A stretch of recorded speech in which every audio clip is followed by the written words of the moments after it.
Okay, let's dive right into this explainer and decode the New York State Department of State's advertising regulations. Look, if you're a real estate professional in New York, you already know that your marketing is basically your lifeblood.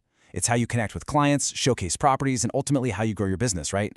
But navigating the legal landscape of what you can and absolutely cannot say, well, that can feel a bit like walking through a minefield.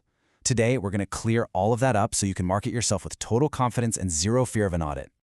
Before we get into the nitty-gritty details, I want you to take a second and ask yourself a pretty serious question. Is your latest real estate ad inadvertently breaking the law?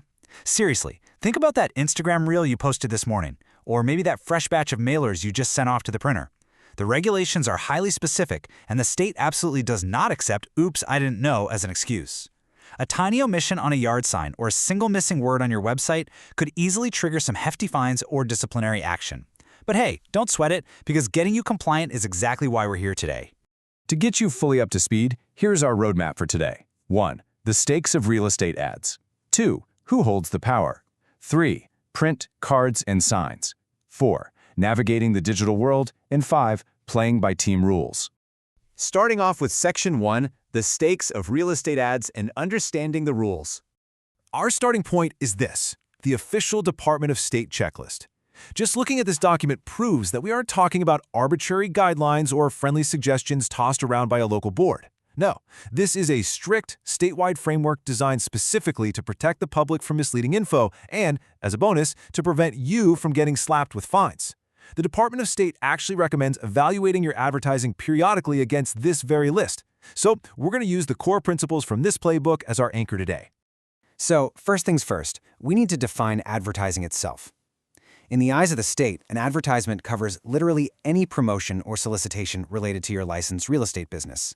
That means snail mail, phone calls, websites, emails, business cards, signs, billboards, flyers, the whole shebang. If it's designed to bring you real estate business, it's an ad. But importantly, the law explicitly excludes unrelated personal commentary. So if you're just tweeting your frustration about the Knicks game or posting a cute picture of your dog on Facebook, you don't need to slap your broker's address all over it as long as it isn't promoting your real estate services. Moving on to Section 2, who actually holds the power here? Let's look at the broker hierarchy. To truly grasp the hierarchy of real estate marketing, we first have to recognize how the state views your business structure.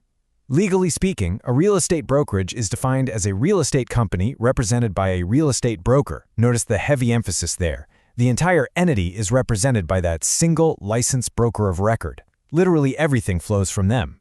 And this brings us to the absolute supremacy of the broker.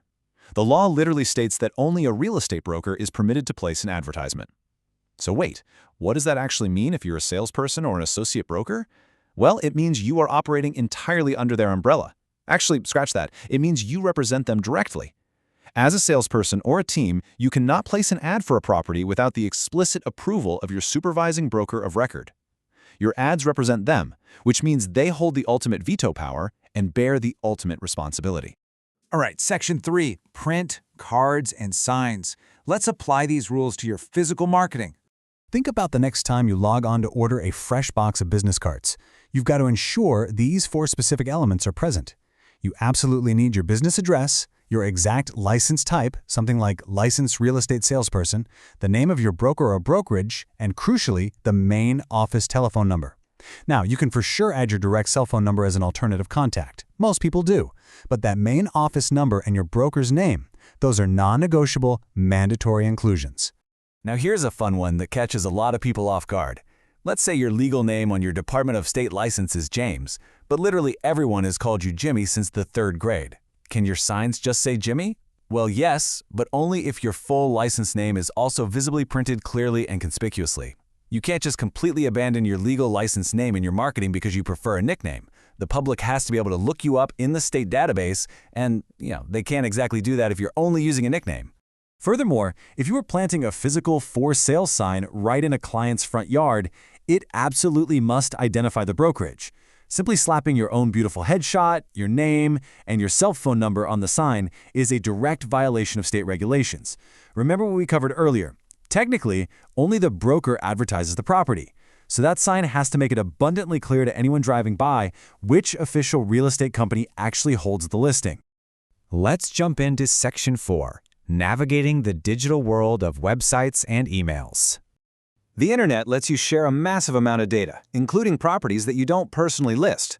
But when you display a property listed exclusively by another broker on your own website, say through an IDX search feed, you can't just vaguely pretend it's yours. You must use one of the state's highly specific attribution phrases to stay compliant. You have to clearly state listing provided by, listing courtesy of, or listing agent contact, followed immediately by the name of that exclusive listing broker. Transparency is totally the name of the game here. And listen, it gets even stricter if money is changing hands. It is absolutely vital to note that if you pay a third-party lead generation website, think Zillow or Realtor.com, to advertise another broker's listing just to catch buyer leads, the word advertisement must clearly and immediately follow your name on that page. The state wants to ensure consumers know exactly who the actual listing broker is versus who is simply paying for ad space to try and represent them as a buyer's agent. As this second page of the official checklist confirms, running your own individual agent or team website definitely comes with some strings attached. If you operate a site independently from your main brokerage's site, you are strictly required to include a direct link back to your broker's homepage. On top of that, you must also have a clear, easily accessible link to the New York State Fair Housing Notice.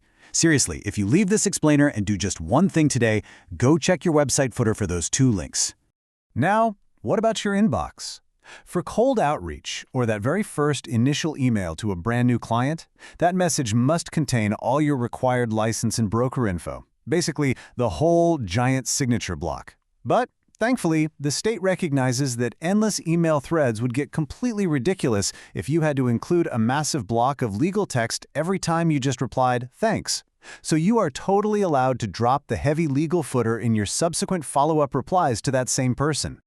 Which brings us to a really common question in this fast-paced digital era, especially if you work in a highly competitive market. Are off-market properties, or pocket listings, sometimes teased as coming soon listings, actually allowed by the state? The answer is yes, they are technically allowed, but with a massive, absolutely crucial caveat. You can only keep a listing off the general market if you explicitly disclose the potential consequences to the seller. You have to explain to them that by not marketing the property to the general public on the MLS, they might experience less interest, which could directly result in a lower sale price or a much longer wait to find a buyer. You can't just keep a pocket listing because it benefits you or makes you look exclusive. The seller has to give their fully informed consent. And finally, Section 5, Playing by Team Rules. First off, how does the state even define a team? It's actually very specific. It's 2 or more people who are associated with the exact same brokerage who hold themselves out to operate together. And crucially, at least one of those people must hold an associate real estate broker or real estate salesperson license. So no, you can't just be a group of unlicensed investors calling yourselves a real estate team. A licensed pro has to be the anchor. The state also has really rigid naming rules for teams. If you form one, you must literally use the word team in your official moniker. For example, the Smith team is perfectly fine.